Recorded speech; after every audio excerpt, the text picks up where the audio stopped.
రేవంత్ చెప్పిన ప్రజాపాలన అంటే ఇదేనా అంటూ సూటిగా ప్రశ్నిస్తోంది బీఆర్ఎస్.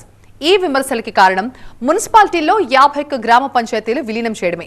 స్థానిక ఎమ్మెల్యేలకు చెప్పకుండా తాము ప్రాతినిధ్యం వహించే గ్రామాల్ని మున్సిపాలిటీల్లో ఎలా కలుపుతారంటూ బీఆర్ఎస్ ప్రశ్నిస్తోంది. వినడానికి చిన్న ఇష్యూగానే కనిపిస్తున్నప్పటికీ కాంగ్రెస్ బీఆర్ఎస్ మధ్య ఈ విషయంలో పెద్ద రచ్చ జరుగుతోంది.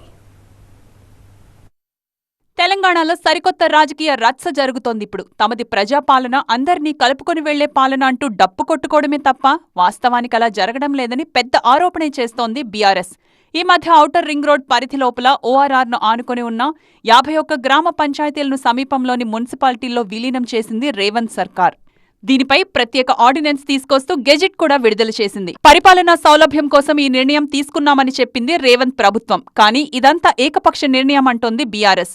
51 గ్రామ పంచాయతీల విలీనం చిన్న విషయం కాదని విమర్శిస్తోంది. స్థానికంగా ఎమ్మెల్యేలు ఉండగా వాళ్లెవరినీ సంప్రదించకుండా, కనీసం ఓ మాటైనా చెప్పకుండా ఏకంగా 51 గ్రామ పంచాయతీలను సమీపంలోని మున్సిపాలిటీల్లో విలీనం చేయడం ఏంటని ప్రశ్నించారు ఎమ్మెల్యే కేపీ వివేకానంద గౌడ్. విమర్శలను అంతటితో ఆపలేదు.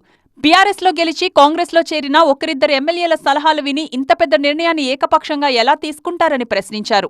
అనుకూలమైనటువంటి ఎమ్మెల్యేలు ఒకరిద్దరు పిలుచుకొని మమ్మల్ని అందరూ కూడా అదే చెప్తున్నారు. హైదరాబాద్ స్టేట్ కూడా అందరూ కూడా పిలవాల్సిన అవసరం ఉండే రోజు పిలవలేదు.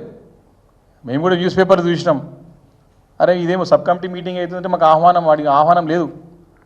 మాకు కానీ మేడ్చల్ జిల్లా సంబంధించిన వాళ్ళు కానీ, రంగారెడ్డి జిల్లా సంబంధించిన కానీ, సంగారెడ్డి జిల్లా కానీ ఏమిటో వాళ్ళకి మన పోయి మా పార్టీలు గెలిచిపోయిన ఇద్దరు ఎమ్మెల్యేలు పిలుచుకున్నారు అనుకూలమైన వ్యక్తుల్ని. అంటే ప్రజలకు మేలు జరగాలంటే వారు పదే కోరుతారు కదా ముఖ్యమంత్రి గారు రేవంత్ రెడ్డి గారు. ప్రజాస్వామ్యంలో అందరి యొక్క అభిప్రాయాలు చెప్పాలా, మీరు మాట్లాడాలంటారు కదా. మాకు వేదిక ఎందుకు మాకు గొంతు నొక్కే విధంగా అసెంబ్లీలో మైక్ కట్ చేస్తారు, బయట ఇంత పెద్ద నిర్ణయం తీసుకున్నప్పుడు సమావేశానికి ఆహ్వానించారు.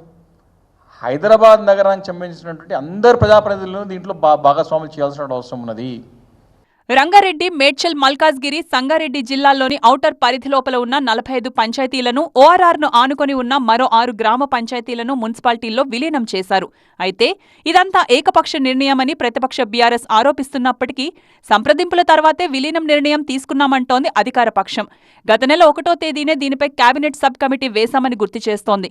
మంత్రి దుద్దిళ్ల శ్రీధర్బాబు చైర్మన్గా, మంత్రులు పొన్నం ప్రభాకర్, సీతక్క, దామోదర రాజనరసింహ సభ్యులుగా ఉన్నారంటోంది. ఔటర్ రింగ్ రోడ్ లోపల అవతల ఉన్న గ్రామాల ప్రజల అభిప్రాయాలను తెలుసుకున్న తర్వాతే విలీన ప్రక్రియ జరిగిందంటోంది. అంతా బాగానే ఉంది, అందరినీ అడిగారు గాని స్థానిక ప్రజాప్రతినిధులుగా ఉన్న ఎమ్మెల్యేలను మాత్రం కలుపుకొని వెళ్లలేదంటోంది బీఆర్ఎస్. గ్రేటర్ పరిధిలో ఉన్న వాళ్లంతా ప్రతిపక్ష ఎమ్మెల్యేలు కాబట్టి కావాలనే పక్కన పెట్టారంటోంది.